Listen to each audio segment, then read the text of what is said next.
Hi there guys and welcome to my channel. My name is Bryndís and in today's video I'm going to be talking about this book, False Witness by Karin Slaughter, that I read as an audiobook, and I feel like I really want to talk to you about it.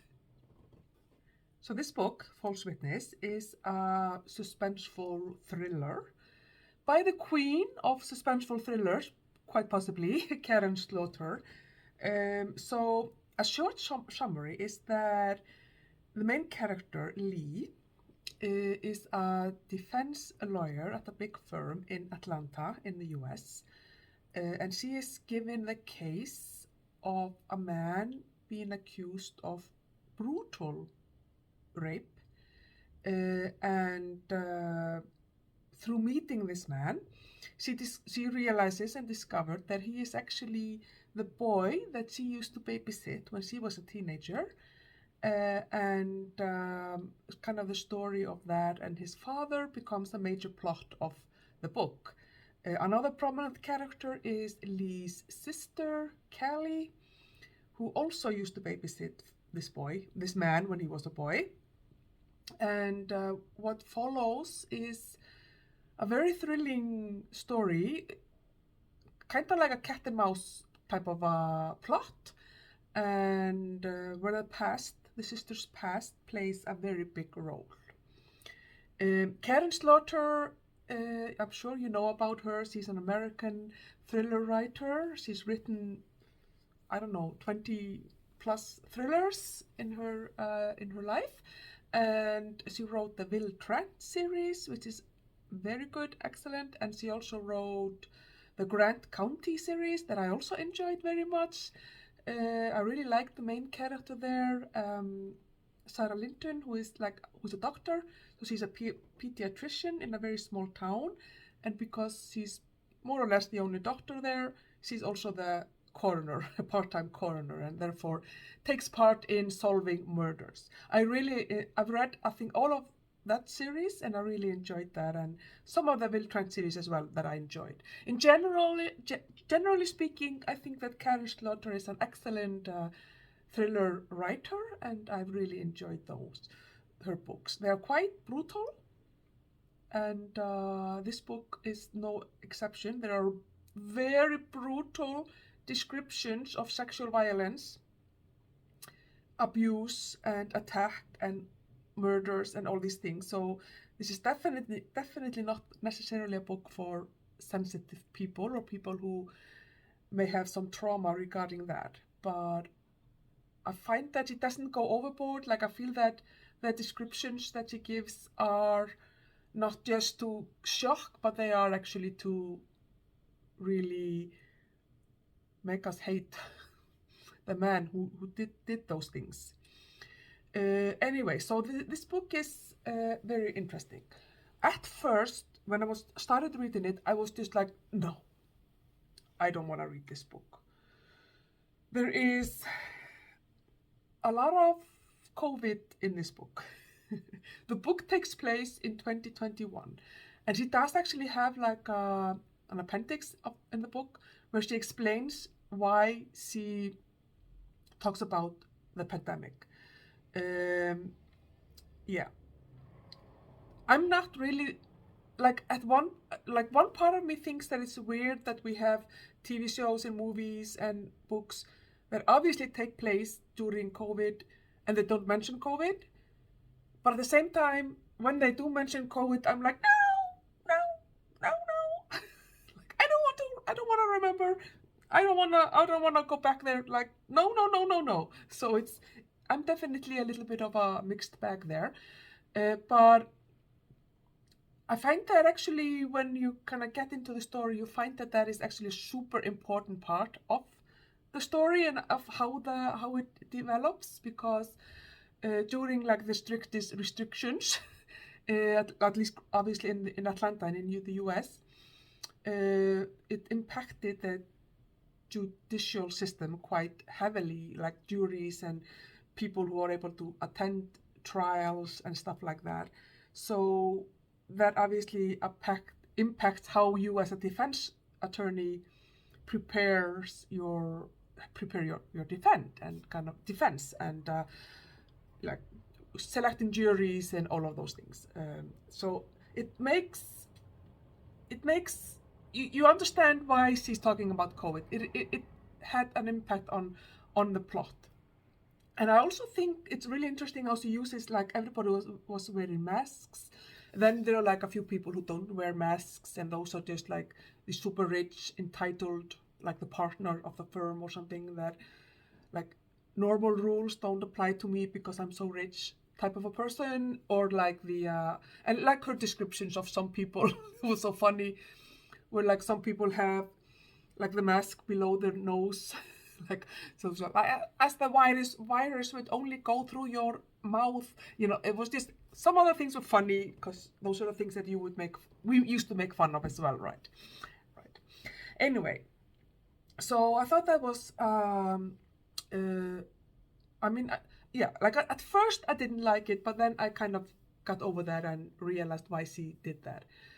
And the second thing is that the character of the suspected rapist, I think I can say that word on YouTube, he was just, there was nothing about him that I could like. I mean, obviously I don't want to like someone like that, but first of all, he was just a monster, pure and through. I got Jeffrey Baratheon vibes from Game of Thrones. There's absolutely nothing about him that I like. And I was just like waiting for him to get killed or something, because I was like, oh, I hate you. And I mean, it definitely kept me engaged with the story, but I always find that when you have the bad guy in a story, has to be some time, and nobody is only bad. I mean, in my opinion, there is no such thing as just bad. There is always something about them that is somehow relatable. But there wasn't to this person or this character, and so I felt that he was very one-dimensional and was not complicated. Like, you don't become like, he's suspected of this crime, obviously, but you don't become someone who is suspected of such a crime just because you're born like that. I mean, I don't believe that, at least. So I don't know. I felt like there was something missing in that character, and he was just too unlikable.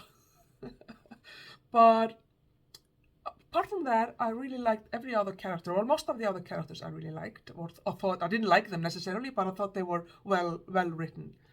And the story itself made me so sad. It was just so much social injustice, and I don't know, just so many horrible things. People were doing horrible things, and that's a problem when you are. That's always the problem with kind of stories that I find are about the justice system, because you find that the lawyers, the judges, whoever, everybody is just as horrible. Nobody's like, it's like, where are the good people here? Yeah. There were very few good people in this book, for sure. And I did find sometimes that it was just too gritty. I was just like, oh my god. But yeah. But I did like this realistic tone to the book at the same time as it kind of filled me with some anxiety. And I thought that weaving COVID, weaving all, it felt like it could have been something that happened in reality, which is very scary because of the sexual violence and the very aggressive sexual behavior of men towards women and young girls and children even, and like how the men in the book, most of the men in the book are described as just being entitled to women's bodies, and it's very what's the word, misogynist, and which is unfortunately very also realistic. I think, not saying that this is like happening all the time everywhere, but this is a very common thing, I think, that you could see there, and how women who like press charges against their attackers are basically put on trials themselves, and you don't believe them because the man is of like a better social position. You know, it's just, it was a very brutal description of how the world works, unfortunately. But anyway, even in spite of that, I like this story. The relationship between the two sisters was so lovely, and one of them has a drug addiction, and like, I don't have any experience with that, but it was very, I could imagine that this is how you would be if your sister had, or your brother had, like a drug addiction, and like how you want to save them, but you know that you can't. They have to like kind of want to be saved, and just this kind of constant tug at your heart, really. One of the things that annoyed me was Lee's husband, who was always described as this really gentle, caring person. He was a lawyer who was working for like the labor unions of some sort, and like this, like had this kind of aura of philanthropy about him. And then, I'm trying not to spoil the book, but there were like instances where his behavior was very much out of character. And that's something that always annoys me with books, that when you have this, just, if you put me in a position and there's like this killer there, okay, maybe I will kill him. Like, I could not imagine killing anyone ever, but maybe I would kill him if he was like charging at me, trying to kill me, or trying to kill my child, or, you know, I would protect ourselves. But would I go out there and just like kidnap him and torture him? And no, that's not what people do. Normal people don't do stuff like that. And so sometimes in books, when normal people, or supposed to be normal people, are put into situations where they actually do that, it just doesn't make sense to me. So it felt like a very easy, simple solution to certain things. Like, yeah, I didn't like that. But in general, I like this book. I'm giving it 4 stars, and I enjoyed it. Well, yes, I did enjoy it. It was very thrilling, very suspenseful. Gave me kind of a knot in the stomach type of thrilling experience. Yeah, but and there were like parts of the book where I cried and cried. It was so sad, and then I would get so angry and like, It was a very good book. I really like. For me, a good book is a book that engages my emotions and my feelings. So yeah, it was a good book. It engaged my emotions. It got my heart racing, and I can recommend it for sure. A very good thriller. Yeah. So there we have it. My thoughts and review of False Witness by Karin Slaughter. Yeah, all I can say is, I hope, if you read it, I hope you enjoy it as well. If you have already read it, leave your review or like your thoughts of it in the comments. I would love to have a discussion about the book with you. And I guess that's that for now. I will see you in my next video. Bye.